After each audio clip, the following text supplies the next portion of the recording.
Welcome to part 2 of my radio and television collection. If you didn't see part 1, I would ask you to have a look at that, because it does give a bit of the explanations of the television system and the actual collection itself. Anyway, I hope you enjoy the second half. Next door to that we have a Bush TV22, which is a classic collector's set because of its Bakelite cabinet and shape. Bit of a cult model. A little bit boring really from a TV engineer's point of view, because it's a simple, reliable circuit, doesn't really give any problems at all. Many of them survived in working order, I would imagine, till the close down of 405, being used as, you know, sets in bedrooms and things like that. They were really quite remarkable, gave a very nice picture. Next to that we've got a Pi B18T. This is a landmark set. It was Britain's first receiver that would work on DC mains as well as AC. Valve heaters wired in series like Christmas tree lights, in series with the cathode ray tube, half-wave mains HT rectifier, and it had line flyback EHT. It didn't need the big mains transformer for that, and it sold in huge numbers because it was very competitive. In the middle there we've got a Bush TV12, same cabinet as the TV22, but the model produced a year earlier. It's fixed tune TRF receiver. They made a London version and a Birmingham version, and it was the predecessor of the TV22. Didn't sell in quite such large quantities, but launched Bush into a period where they were highly acknowledged as making reliable receivers. So that was quite a landmark set. Uses EF50s, by the way, not the B9A later type miniature valves. It uses the ex-RAF valves, ex-radar receiver valves that were employed during the Second World War. The one on an angle there, just in the middle there, that's a Murphy V200A, a very strange receiver. You take the back off and you get quite a shock. Not electrically either. It's the chassis itself is built, it looks a bit like an aeroplane engine, a Merlin aircraft engine. It's circular, and the chassis of the various sections of the receiver are slotted in at angles like pistons. It really is a very odd set. Typical Murphy. They did make some very strange designs, both externally and internally. Not my favourite set, but from a collector's point of view, they're great fun. The one with the white surround there, that's a Ferguson 968T.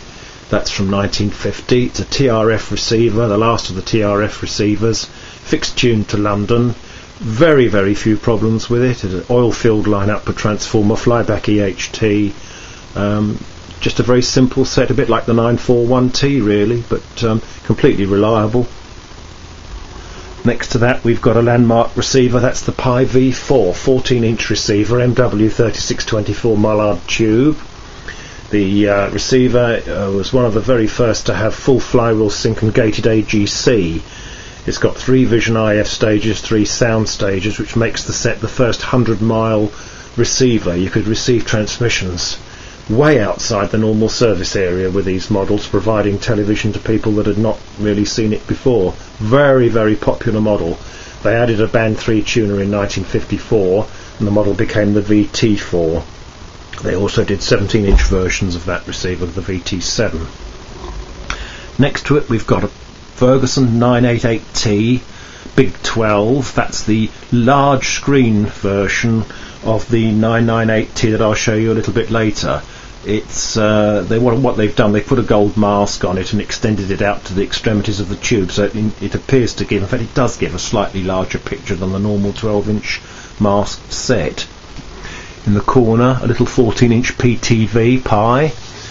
That's based really on a Pi monitor of the times. It uses a mains transformer to supply the valve heaters, and the chassis is fully isolated.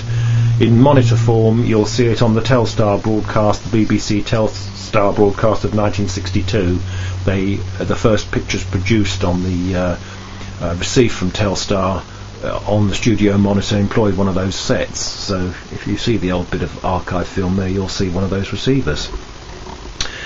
Invicta 102C, made by Pi, the wholesale division. Strange receiver, very odd indeed. We take the back off, it's quite a surprise. It's a cross between the earlier B16T and the B18T. It uses 2 PL38s, one for EHT and one for line output. It's a very, very strange set indeed, that one.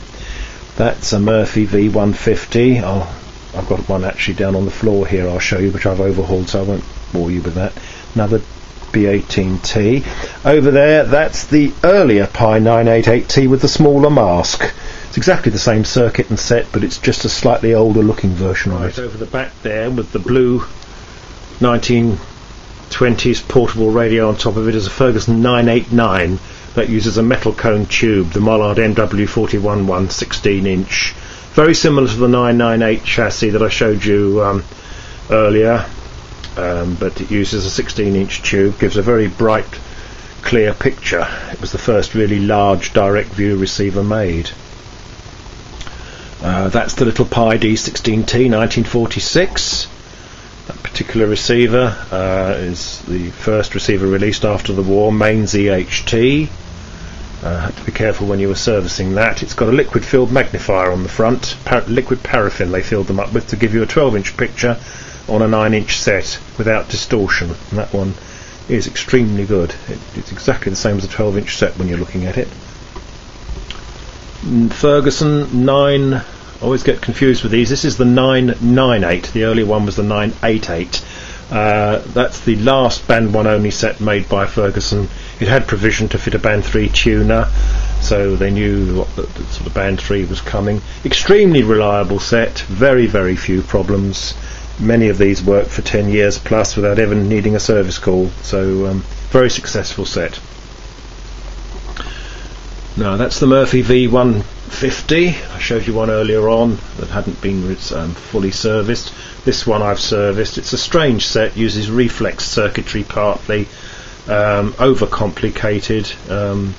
It was hampered because Murphy, together with some other manufacturers, were tied to valve manufacturers and tube manufacturers, of course, and it was a bit of a problem. The series that they used in their receivers was not the best that you could have used for TVs. It must have been very frustrating for them being contracted to them, but it took many years to get over that.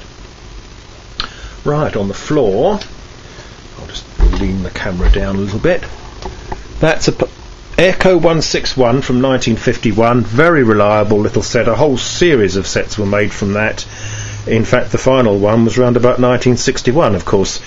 110 degree tubes and 90 degrees. It went through all the phases, but the basic chassis layout remained much the same to the end of Echo production in 1961.